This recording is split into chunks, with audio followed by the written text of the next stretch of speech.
प्यारे साथ सतगुरु वाहिगुरु जी का खालसा वाहिगुरु जी की फतेह। बाणी गुरु गुरु है बाणी विच बाणी अमृत सानी गुरबाणी कर सेवक जन माने परता गुरु निस्ता। इस शब्द को पान से लेके जीवन में स्वास की ये अरदासां जोड़नियां कुछ चरणों से आपां विच करनी ते रहस्य दी पावन बाणी दे विच आ बैठा करदा पानी माणा दे जतन करन। इसे आस ते विश्वास के नाल कि कोई कहीं कोई कीर्ता इस पावन बाणी का अमृत नहीं बाणेगा साडे हृदय कर्म वस के साडा निकार पाने जरूर करे। पढ़ना सुनना लाजमी है ताकि सुन सकिए अमृत रह सकिए। मुद्दामनी महिला कहना थाल विषय वस्तु का योग सत संतोष विचारो अमृत नाम ठाकुर का प्रयोग जिसका सब सदारो जेको खावे जेको पुंजे इसका विधारो ये बस सजी में जाए नित नित रखो धारो। तम संसार चरण करिए सब नानक ब्रह्म प्रसाद तम संसार चरण करिए सब नानक ब्रह्म प्रसाद। मुद्दामनी शीर्षक दे गुरु पातशाह पंचम पातशाह जदों संपूर्ण किया मुद्रण से इसकी संपूर्णता से ही मुद्दामनी शीर्षक कि उस वाहिगुरु ने इस अमृतमयी थाल दे विच तीन वस्तुआं कुदरती तौर पर पा दित्तियां। वो तीन वस्तुआं की हन मुद्दामनी शासन विच पहली नूं लिखिया बुझारत में किया जाता है। एक दूजी गल जिहड़ी अपने आप समझ नहीं आती उस विच बड़ी गहराई नाल सोचना पैंदा तां उसके भेद कोई नहीं है। गुरु पातशाह इस मुद्दामनी शीर्षक के अंदर पंचम पातशाह जिन्होंने धन धन श्री गुरु ग्रंथ साहिब की संपादना का महान कार्य करके एक बहुत बड़ी देन है महान देन है समूची मनुखता ले रही क्योंकि समूची मनुखता ले रही सरसाजी वार्ता का एक महान ग्रंथ है। ते मुद्दामनी शीर्षक अंदर गुरु पातशाह सानू समझाउणा कर रहे हैं थाल विच तीन वस्तु पयो सत संतोख विचारो। गुरु पातशाह फरमाते हैं इस पावन ग्रंथ रूपी थाल विच मानो ईश्वर ने उस वाहिगुरु ने तीन वस्तुआं अपने आप ही पा दित्तियां ने। वो तीन वस्तुआं किहड़ियां ने सत संतोख विचार।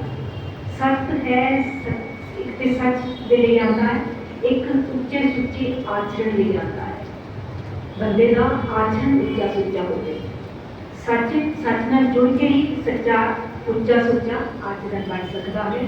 इसलिए गुरु पातशाह कहते सत संतोख ते विचार। संतोख पाओ जो उस वाहिगुरु ने दिता है उसके विच राजी रहना उसका शुकराना करना। उस मालिक ने जो बख्शिया है जो दिता है उससे कोई ऐसी कोई पात्र नहीं सी। उस मालिक ने जो बख्शिया है उसका शुकराना करना उसकी संतोषी पावना रहना उसकी रजा दे विच राजी रहना। ये तीन वस्तुआं उस कुदरत वाले ने इस काल विच कुदरती तौर पर पाइयां ने। फिर है विचारो विचार की सा समझो विवेकशीलता की करण योग है कि नहीं करण योग है इसकी समझ पै जाना। फिर गुरु कृपा सदके जो करण योग है उसमें करण लग जाना। उचित अनुचित की परख हो जाना सही गलत की समझ बैठना सोची बैठना। ये तीन वस्तुआं उस कुदरत वाले ने इस ग्रंथ रूपी थाल दे विच उस कुदरत वाले ने उस वाहिगुरु ने आप पाइयां ने। सत संतोख विचारो निरक्षीर विवेक की बुद्धि हो जाना। संतोख विचारो मतलब निरक्षीर विवेक की हो जाना यानी विवेकशीलता आ जाना सही ते गलती पहचान हो जाना। निरक्षीर विवेकी कौन है शासन हंस की प्रवृत्ति है। हंस को कुदरत वाले ने उसकी चुंझ विच एक ऐसा रसायन पदार्थ लाया है जिसके नाल वो दुध के पानी को वखरा कर सकता है। एक गुण उस मालिक ने उसको दिता है। उसकी चुंझ विच ही एक ऐसा रसायन पदार्थ लग्या है जो दुध के पानी इकट्ठा करके दुध जितना भी चाहे दुध हो जितना पानी हो वो सच्ची गल नहीं उस विचों उन्होंने टच करते सार उन्होंने छूंदे सार ही वो दुध दुध दियां फुटियां बन जांदियां ने पीसिस बन जाते हैं जिवें आपां पनीर के पीस होंदे हैं। ਸਾਧ ਸੰਗਤ ਜੀ ਉਹ ਫੁੱਟੀਆਂ ਬਣ ਜਾਂਦੀਆਂ ਨੇ, ਉਹ ਉਸ ਨੂੰ ਪੁੰਜ ਲੈਂਦਾ ਹੈ, ਖਾ ਲੈਂਦਾ ਹੈ, ਚੁਗ ਲੈਂਦਾ ਹੈ ਤੇ ਪਾਣੀ ਇਲਾਦਾ ਵੱਖਰਾ ਹੋ ਜਾਂਦਾ ਹੈ। ਇਹ ਗੁਣ ਉਸ ਮਾਲਕ ਨੇ ਇਸ ਹੰਸ ਨੂੰ ਦਿੱਤਾ ਹੈ। ਇਸ ਲਈ ਸਾਧ ਸੰਗਤ ਜੀ ਪਰਮ ਹੰਸ ਕਿਆ ਹੈ?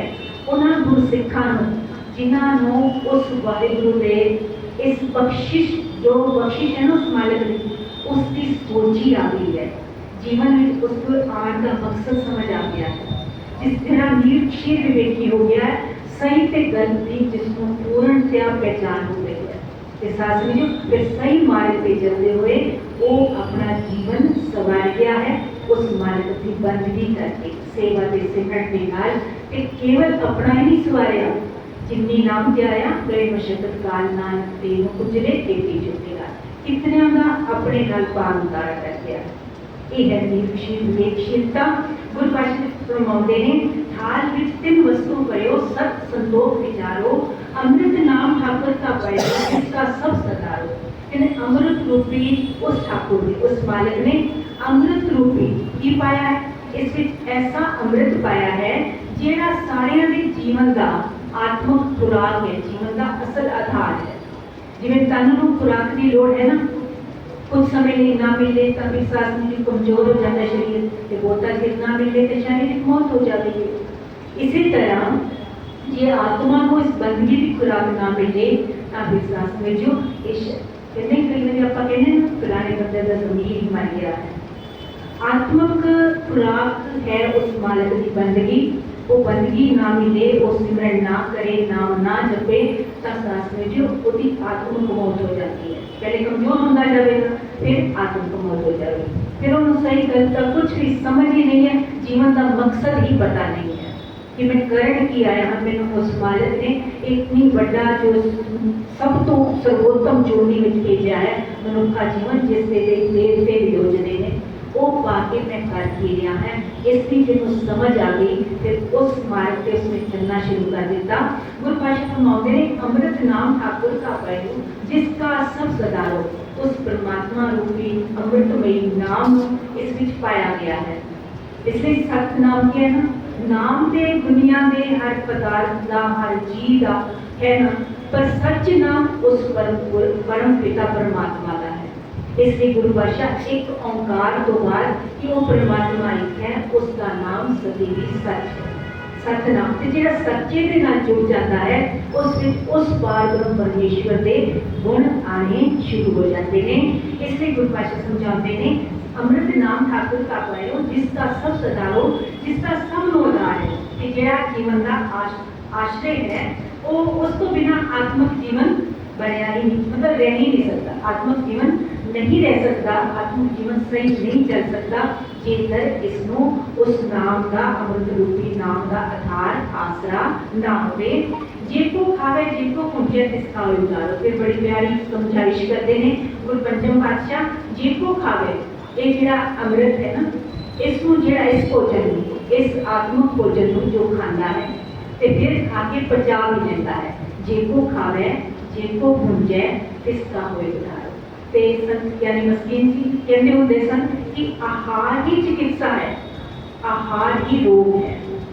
जे सही वरतों भोजन की नहीं हो रही तो शासन जो शरीर रोगी हो जाएगा, ते शासन जो सही वरतों हो रही है तो इहो आहार ही जो है वो औषधि बन जाएगा। इसीलिए आत्मा की खुराक जे उस मालिक का नाम अंदर है तो आत्मक खुराक सही पहुंच रही है, बंदा निरोग रहेगा। जे नहीं तो फिर रोगी हो जाएगा, क्योंकि क्या है ना, जो जो दिसै सो सो रोगी, रोग रहत मेरा सतगुरु। ते फिर जेडे सतगुरु दे दर्शाए मार्ग ते चल गए वो भी रोग तो मुक्त हो जाएंगे।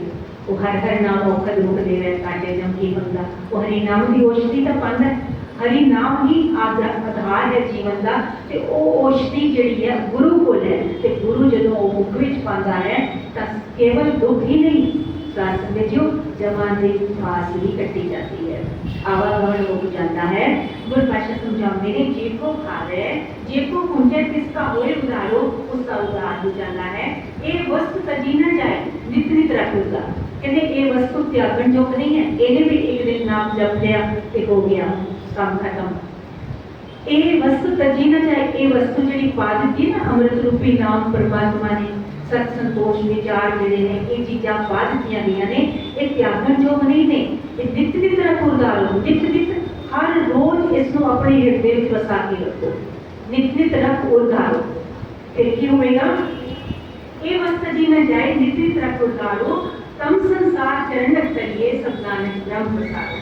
गुरभाषा फरमाते तम संसार, तम के अंधेरे में इस संसार रूपी पौजल में जो अंधकार नहीं है उसके विचों पार उतरन मेरे चरण तक करिए उस परिपूर्ण परमात्मा ने सतगुरु दे चरणी लाके, यानी पावन वाणी अनुसार जीवन बना के करिए सब नानक ब्रह्म पसारो। कि ये समझ आ गई कि सारा ये ब्रह्म का पसारा है, वो परिपूर्ण परमात्मा जरे जरे विच वसिया होया है। रब तेथों वख नहीं, वेखण वाली अख नहीं। ते ये अख ये समझ ये कौन बख्शता है? ये गुरु बख्शता है। इसलिए ये समझ पैंती है, गुरभाषा स्पष्ट करते हैं कि अमृतमयी प्रभु नाम नूं हृदय विच वसा लेना, इस अमृत रूपी भोजन नूं खा के पचा लेना ते इलाही बाणी नूं पढ़ सुन के अमल करेगा, उसका उद्धार होगा। वाहिगुरु रहमत करे, दर्ज करे। ਆਪਾਂ ਜਦੋਂ प्यार नाल पढ़ांगे, सुनांगे, विचारांगे, गुण सकांगे तो वो मालिक ने होर रहमत करनी है, क्योंकि उसकी रहमतां दी बरसात इकट्ठे पैर होती है। ਆਪਾਂ गुरु दशाए मार्ग पे चलांगे तो जरूर साडे हिरदे विच भी ये अमृतमय कणी पवेगी ते साडा भी जीवन रूपांतरित हो जाएगा ते साडा जीवन मनोरथ सफल हो जाएगा। भुलना चुकाने की मां बख्शो जी। वाहिगुरु जी का खालसा, वाहिगुरु जी की फतेह।